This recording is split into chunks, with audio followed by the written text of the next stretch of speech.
जैसे सरकार बनेगी 1 दिसंबर से गैस सिलेंडर का कीमत सिर्फ 450 रुपए होगा।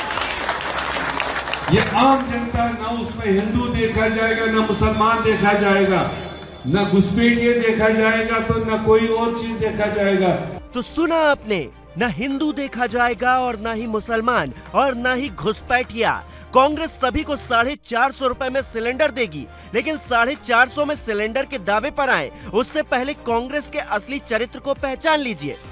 जिस शख्स का अभी अभी आपने बयान सुना वो कांग्रेस महासचिव और झारखंड के प्रभारी गुलाम अहमद मीर है।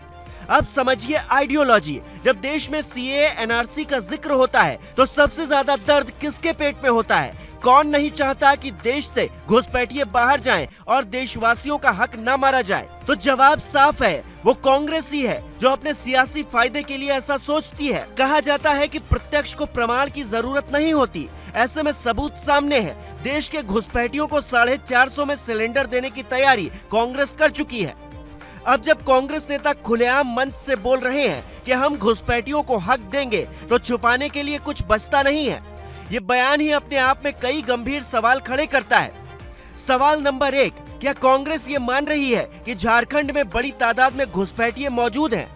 सवाल नंबर 2, अगर कांग्रेस को जानकारी है तो पुलिस प्रशासन से शिकायत क्यों नहीं की? सवाल नंबर 3, कांग्रेस क्या वोट बैंक के लिए देश की सुरक्षा से समझौता करने को तैयार है? सवाल नंबर 4, सोरेन सरकार में कांग्रेस भी शामिल है, क्या घुसपैठ का खेल मिलकर खेला जा रहा है? सवाल नंबर 5, कांग्रेस क्या घुसपैठियों को ऑफर दे रही है, सिर्फ वोट दो और घुसपैठ के साथ सुविधाएं भी लो? एक तरफ तो मोदी कहते हैं सबका साथ, सबका विकास और सबका विश्वास, लेकिन कांग्रेस कहती है कि हम घुसपैठियों का भी देंगे साथ। लेकिन आखिर क्यों बार बार देश को बांटने और तोड़ने की कोशिश क्यों करती है कांग्रेस? खालिस्तानियों की करतूतों पर खामोशी, कश्मीर में 370 पर खामोशी। अगर देश प्रेम है तो कांग्रेस खुलकर क्यों नहीं बोलती? क्यों 370 को लेकर नेशनल कॉन्फ्रेंस की मांग पर कांग्रेस अपना समर्थन वापस नहीं ले लेती? और खालिस्तानियों को भी क्यों खुलकर कांग्रेसी नेता जवाब नहीं देते? जाहिर तौर पर वोट बैंक की पॉलिटिक्स के लिए, सत्ता की मलाई खाने के लिए। लेकिन कांग्रेस शायद नहीं जानती कि एक वर्ग को खुश करने के हसरत में वो क्या करने लग गई है। देश में घुसपैठ पर रोक लगे, सरकार इसके लिए हर तरह से कदम उठा रही है, लेकिन कांग्रेस थाली में ही छेद करने में लगी है। अगर ऐसा नहीं है तो सोशल मीडिया पर वायरल गुलाम अहमद मीर के बयान पर अब तक कोई एक्शन क्यों नहीं लिया गया? क्यों उसकी बात का कोई खंडन नहीं किया गया? और अगर ऐसा नहीं हो रहा है तो क्या मान लिया जाए कि राहुल गांधी खुद गुलाम अहमद मीर की बात से सहमत हैं और वो भी चाहते हैं कि घुसपैठियों को 450 में सिलेंडर दे देना चाहिए? लेकिन इन दिनों कांग्रेसी जिस संविधान की किताब को लेकर घूमते हैं वो भी इसकी इजाजत नहीं देता। घुसपैठियों की जगह देश में कहीं पर नहीं है। हाँ, कानूनी रूप से कोई आता है तो उसका स्वागत है, लेकिन रात के अंधेरे में छुपकर अगर कोई आएगा तो उसे आज नहीं तो कल देश के बाहर जाना ही पड़ेगा। कांग्रेसी चाहे कितनी भी कोशिशें उन्हें बचाने की कर लें। मित्रों, कल कांग्रेस के झारखंड प्रदेश के प्रभारी का एक बयान आप सबने भी सुना होगा। गुलाम अहमद मीर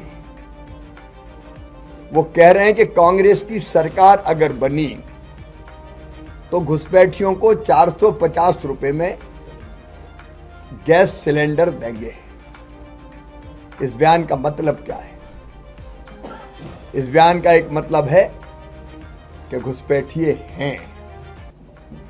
जब हम लोग घुसपैठ की बात और घुसपैठियों की बात करते हैं तो कांग्रेस, जेएमएम ये कहता है कि भाजपा वैसे घुसपैठियों की बात कर रही है, लेकिन उनके प्रदेश के प्रभारी कह रहे हैं कि हम घुसपैठियों को 450 रुपया में गैस सिलेंडर देंगे। दो चीजें इससे स्पष्ट होती है। नंबर 1, घुसपैठिए हैं। नंबर 2, घुसपैठिए उनके वोट बैंक हैं और वो घुसपैठियों के वोट सुरक्षित करने के लिए उनको 450 रुपया में गैस सिलेंडर देंगे। अभी तक कांग्रेस के किसी नेता ने, जेएमएम के किसी नेता ने प्रदेश प्रभारी के इस बयान का खंडन नहीं किया है। प्रधानमंत्री ने भी इसमें देखिए, मीर आमिर ने बोला घुसपैठियों का सिलेंडर देगा। लेकिन ये लोग घुसपैठियों को माटी भी दे रहा है, घुसपैठियों को बेटी भी दे रहा है। ये जो कांग्रेस है, इस पार्टी का वोट बैंक ही घुसपैठिया है। मीर साहब ने जो भी बोला होगा, ये तो राहुल गांधी का भाषा है। बिना राहुल गांधी का अप्रूवल तो बोल ही नहीं सकता है। मेरा लगता है ये घुसपैठियों का साथ साथ कांग्रेस को भी हम बांग्लादेश भेज देना चाहिए।